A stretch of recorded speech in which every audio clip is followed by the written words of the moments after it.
অল্প কিছু ডাটা ছিল, সেই ডাটাটা আজকেও রান্না করছি। ওই দিন কিন্তু রান্না করেছিলাম শুটকি দিয়ে, অনেক মজা হয়েছিল।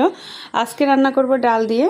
তো দেখতে থাকেন। আমি আজকে প্রথমে এখানে তেল দিয়ে দিয়েছি, কিছু রসুন কুচি পেঁয়াজ কুচি দিয়ে দিয়েছি, তারপর এখানে একটু রসুন আর আদা বাটা দিয়ে দিলাম, হালকা পরিমাণে হলুদ গুঁড়া আর হালকা মরিচের গুঁড়া দিয়ে দিয়েছি, সামান্য মাছের মশলাটাও দিয়ে দিলাম, সামান্য লবণ দিয়ে এখন আমি মশলাটা কষিয়ে নিচ্ছি।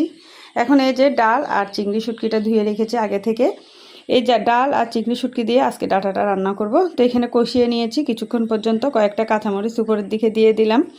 তো কষানো হয়ে গিয়েছে, এখন আমি ওই যে ডাটাটা কেটে রেখেছি সেই ডাটাটা দিয়ে দিয়েছি, দিয়ে এখন এটা নাড়াচাড়া করে কিছুক্ষণ পর্যন্ত কষাবো। ডালটার সাথে অ্যাড করে অনেকক্ষণ পর্যন্ত আমি কষিয়ে নিচ্ছি। এই ডাটাটা অনেক মজা হয়েছিল। এই যে দেখেন এটা প্রায় কষানো হয়ে গিয়েছে, এখন একটু ঝোলের জন্য পানি দিয়ে দিচ্ছি। পানিটা দিয়ে এখন ঢাকনাটা দিয়ে বেশ কিছুক্ষণ রান্না করব। গাইস, ডাটা কিন্তু শরীরের জন্য অনেক ভালো। এই ডাটা তরকারি আমার খুবই পছন্দের তরকারি। তো যাই হোক, এখন আমি ঢাকনাটা দিয়ে বেশ কিছুক্ষণ রান্না করে নিয়েছি। এটা প্রায় হয়ে গিয়েছে। এখন একটু আমি ফোড়নে দিয়ে দিচ্ছি কয়েক পিস রসুন। আমি এখানে একটু লাল লাল করে ভাজা ভাজা করে নিচ্ছি।